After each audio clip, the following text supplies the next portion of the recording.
Hi, good evening and welcome to the next story reading session. Today's story is titled The Photograph, and it's from this collected short stories by Ruskin Bond. So let's start. The Photograph. I was 10 years old. My grandmother sat on the string bed under the mango tree. It was late summer and there were sunflowers in the garden and a warm wind in the trees. My grandmother was knitting a woolen scarf for the winter months. She was very old, dressed in a plain white sari. Her eyes were not very strong now, but her fingers moved quickly with the needles, and the needles kept clicking all afternoon. Grandmother had white hair, but there were very few wrinkles on her skin.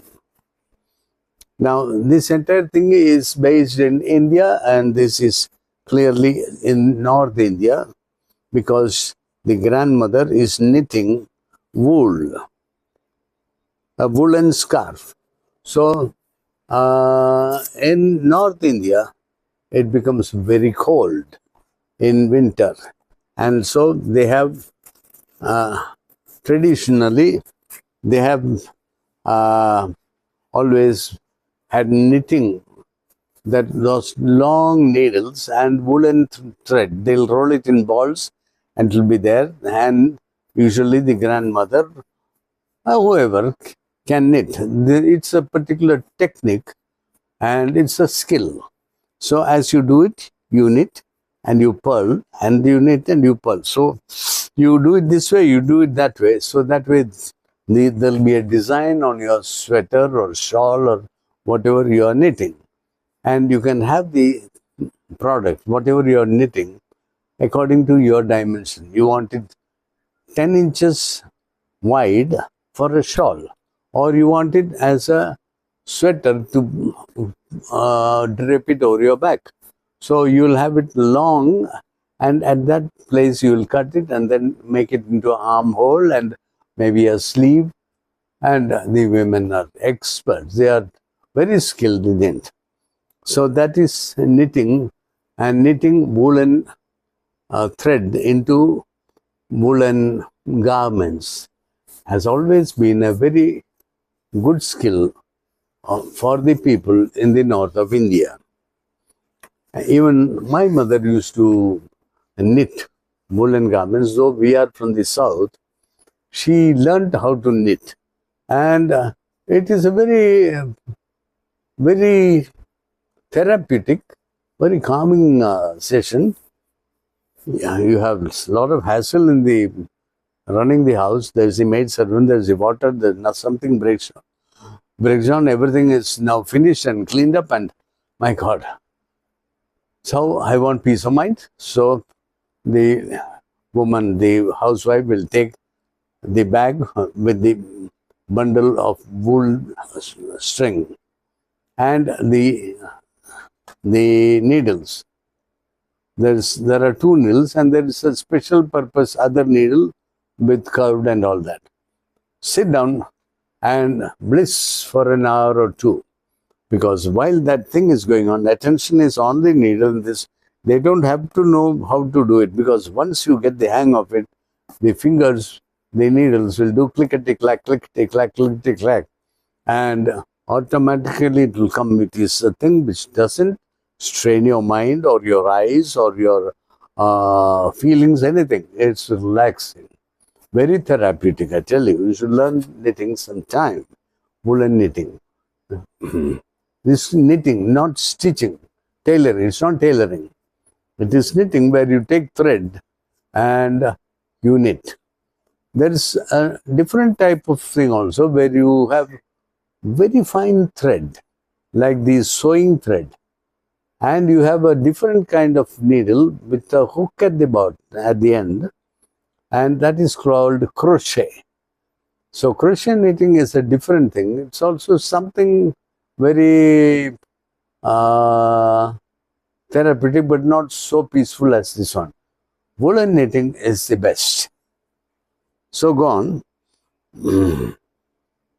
Grandmother had white hair, but there were very few wrinkles on her skin. I had come home after playing cricket on the Maidan. I had taken my meal and now I was rummaging through a box of old books and family heirlooms that had just that day been brought out of the attic by my mother. Nothing in the box interested me very much except for a book with colorful pictures of birds and butterflies.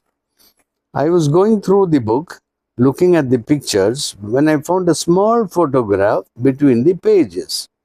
It was a faded picture, a little yellow and foggy. It was the picture of a girl standing against a wall, and behind the wall there was nothing but sky. But from the other side, a pair of hands reached up as though someone was going to climb the wall. There were flowers growing near the girl, but I couldn't tell what they were. There was a creeper too, but it was just a creeper.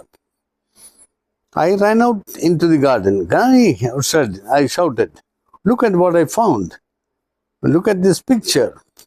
I found it in the box of old things. Whose picture is it? I jumped on the bed beside my grandmother and she walloped me on the bottom and said, now I lost count of my stitches, and the next time you do that, I'll make you finish this scarf yourself. So, on somebody jumping, giving a surprise, the mom lost count, the grandmother lost count of the stitches, because that is what keeps the mind occupied. You have to 2 stitch and 1 purl, and 2 stitch and 1 purl, 5 stitch and 2 purl, like that. So that gives the design. When you do it this way, it comes that way. When you put it that way, it comes different. So that's the design, and that design is a repeat of a particular number. And now she forgot that number.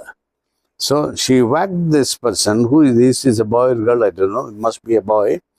And now see now what you have done. I've lost count of my numbers. Next time you'll have to finish the scarf yourself. Granny was always threatening to teach me how to knit, which I thought was a disgraceful thing that for a boy to do. It was good. What was that? It was a good deterrent for keeping me out of mischief. Once I had torn the drawing room curtains, and Granny had put a needle and thread in my hand and made me stitch the curtain together. Once I had torn the drawing room curtains, and Granny put a thread and needle in my hand and made me stitch it together, even though I made long 2-inch stitches which had to be taken out by my mother and done again. So bad.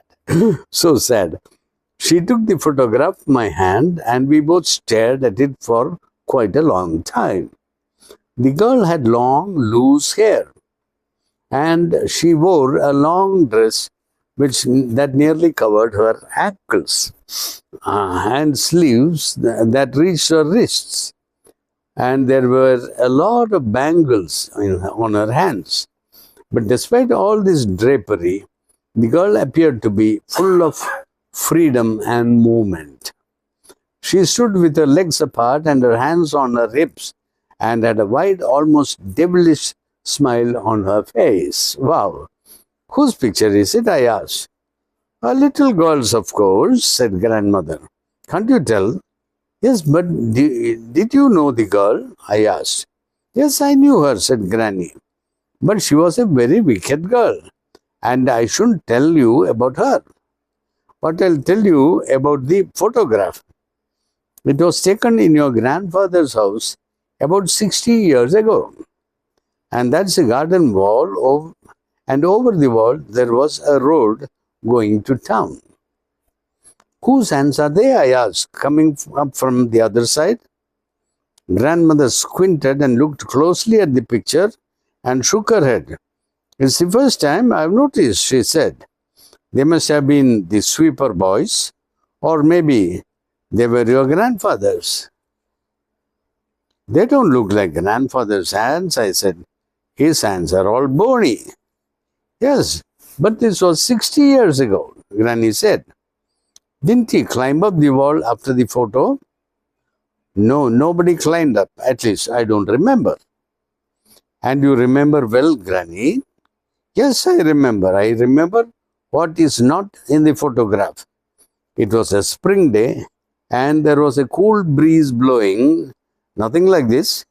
Those flowers at the girl's feet, they were marigolds. The marigolds and the bougainvillea creeper, it was a mass of purple. You cannot see these colors in the photo, and even if you could, as nowadays, you wouldn't be able to smell the flowers or feel the breeze.